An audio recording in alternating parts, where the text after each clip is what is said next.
Hello and welcome to the Skin You're In. Pun intended. I'm Jen O'Brien. I am an aesthetic clinician based out of Amherst, New Hampshire at Releve Medical Aesthetics, and I will be your host.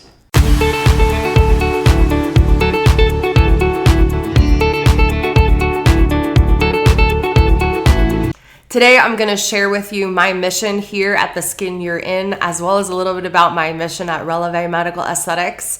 I'm going to talk about who might be really interested in this, how you can find it or where you can find it, and how you can participate. Ask your questions and let this show really serve you as you try to explore the aesthetic world. And finally, I'm going to share a little bit about my story, my personal story, and how aesthetics has changed my life.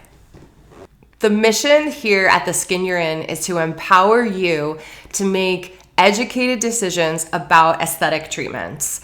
I'm going to endeavor to give you non-biased, complete information so that you can decide if having treatments is right for you.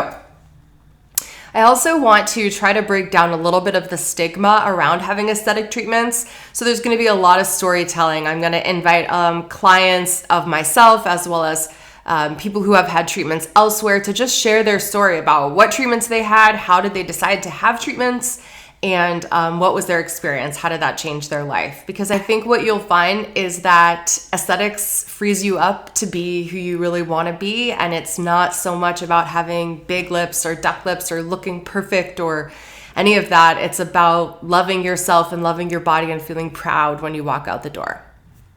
So that's my mission. My audience is anyone who's interested in aesthetic treatments, who has questions about it, or who's considering having treatments, considering having different treatments.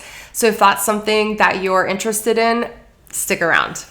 This show is going to be available on YouTube as a video show. It'll also be available on Spotify as a video podcast, and then on other podcast platforms as an audio podcast. So you can listen wherever it's convenient for you. So to tell you my story, I'm going to rewind to before I had kids. I have two kids. They're 8 and 6 girls.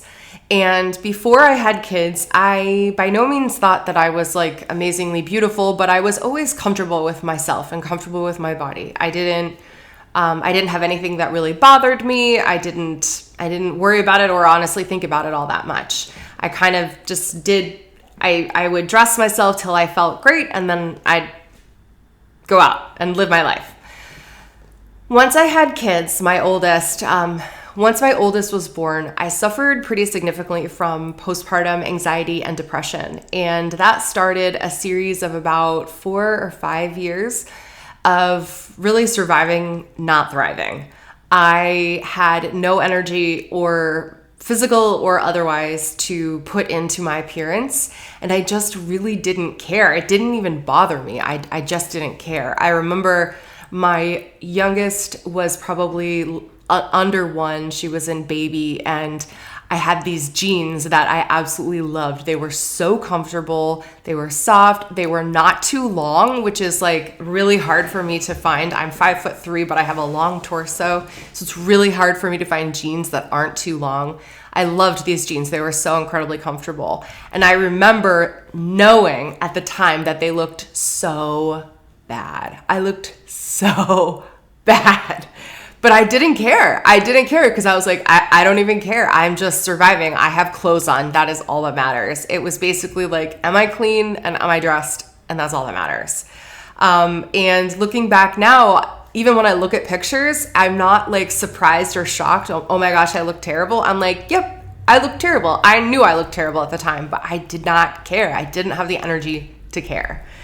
Fast forward to my youngest being about 5 years old, and I was like, okay, I have a little space to breathe now. I feel a little bit more like myself again. I'd kind of crawled out from underneath, the what to me was a crushing weight of motherhood and trying to figure out how to be a mom.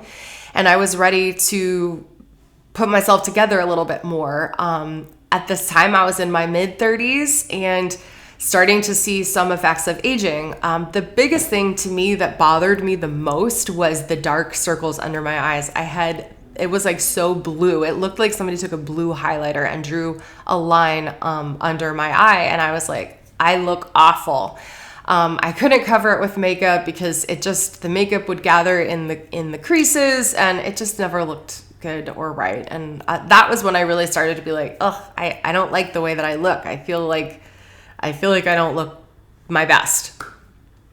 So I started to get curious about aesthetic treatments. At the same time, during COVID, I'm working in a hospital as a nurse anesthetist, and just really started to feel a little bit dragged down by hospital-based medicine. It became very impersonal. We were trying to be as efficient as possible, trying to spend as little time as possible in patient care areas because of the risks of spreading COVID. We were wearing really tight-fitting N95 masks. It was hard to communicate through, and I lost that personal connection that I had always enjoyed with my patients. So I started to look into being able to provide a different service, aesthetic treatments, to other people. I hemmed and hawed for a long time because actually aesthetic treatments at the time before I started, or even maybe when I first started, I felt or I worried that they were not aligned with my personal values. Specifically, I felt that my personal values were to be confident and to love your body and love yourself and love the skin you're in, and kind of not be obsessed about looking perfect or any of that. And I felt that having aesthetic treatments was not aligned with those values. I worried, as a lot of people do, about what it would look like to my kids if I was having aesthetic treatments. And it really weighed me down. But in the end, I decided to try it and go for it and take the course and learn about how to do it. And I thought, if at any point this is not feeling right, I'll just stop. So in September or November of 2021, I went for a 3-day training course with a considerable amount of didactic beforehand. It was very thorough. I felt really good about the education and the preparation that I had to begin doing treatments. And I started out, and I actually got my own first treatments at the training course. So I definitely immediately saw the benefit in my under eyes. Cheek filler is amazing. It's incredible. It just like erases that tired look. People who are like, I feel tired, cheek filler. It's the most amazing thing. And I definitely left being like, wow, okay. I mean, I definitely feel like I look better, but I certainly don't look overdone, and I don't even look that different. Like nobody would really notice.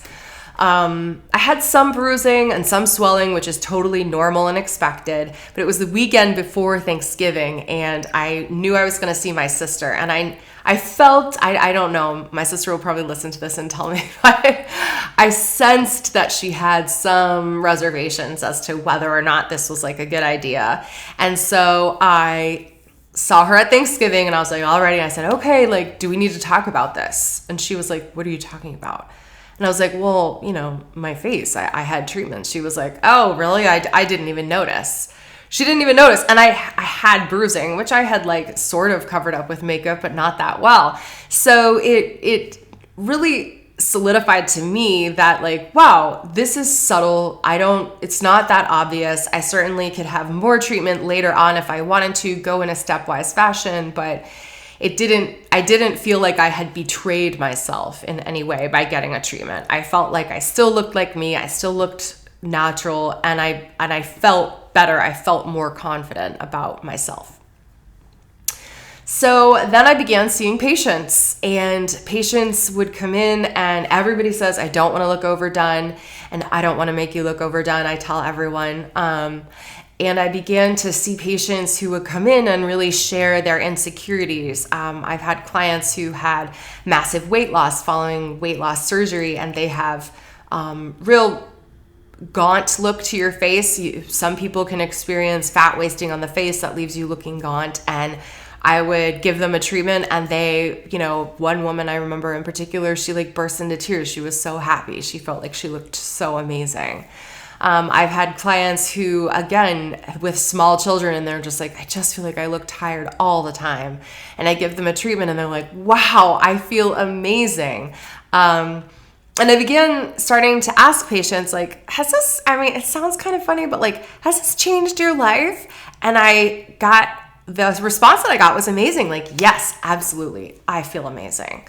So that really kind of quieted some of my fears about aesthetic treatments being not congruous with my values, because I feel like my values are to love people and love others and inspire others to live like their most amazing life. And quite honestly, the way that we look really matters. The way that we feel about the way that we look really matters. We all know that when we're dressed, when we feel like we're put together and our hair looks nice, we go out the door and we feel different than when we roll out of bed with PJ pants on. I mean, it's just, it does matter. How we look does matter, and that's okay. I certainly recognize that there are ways to use aesthetic treatments that are not healthy or helpful, but I've come to the point where I really see that is also possible. It's possible to use lots of things in unhealthy ways: alcohol, food, exercise, even. And that partly is my role as an aesthetic clinician, is to help my clients determine, like, where is that line? Are we trying to chase something that's never going to be achievable, or are we trying to build your self-confidence to help you go out and live your best life? So now it's about 1 year later. I've had multiple treatments since my own first treatment. I really do feel so beautiful. I feel so confident. I do not feel overdone. I feel I like that I don't need to wear makeup because my skin surface is better. When you start talking about different treatments, there's treatments that contour the face, there are treatments that deal with wrinkles, but then the skin surface plays a huge role in what you see when you look in the mirror. If it's uneven coloring or just dull or rough, or pore size is large, just my skin surface feels so healthy and so I feel great about my skin that I don't wear makeup, and I feel confident about myself. And it can be hard to pull out a little bit because I am an aesthetic clinician, but I do feel so inspired to help other people feel great about themselves and go out into the world and live like big, bold lives because they feel great about themselves. So that is my story and about how my aesthetic treatments have changed my life. I hope to share so many more of these types of stories with you because it's actually really beautiful that something so simple like wrinkle relaxers can change your life, but they really can. So will you please join me on this journey? Please DM, message, comment. Let me know, what do you want to hear about? What do you want to learn about? Some topics that I have to start out with early on are things like botulinum toxins. And I am going to have a co-host for each one of these episodes. It won't just be me talking alone, but I want to have a co-host that's either myself and a patient or myself and another clinician to just give some well-rounded, multiple perspectives on each treatment. We're going to talk about the risks and the benefits and how they work and what kind of things they might treat to help give you some information so that no matter where you are in the world, you can bring some of that knowledge to a clinician and say, here's what I'm thinking about, what more information, and to really give you the tools to determine if a clinician is right for you and if a treatment is right for you. So I'm excited to start off this journey with you. Please come back in 2 weeks to hear more.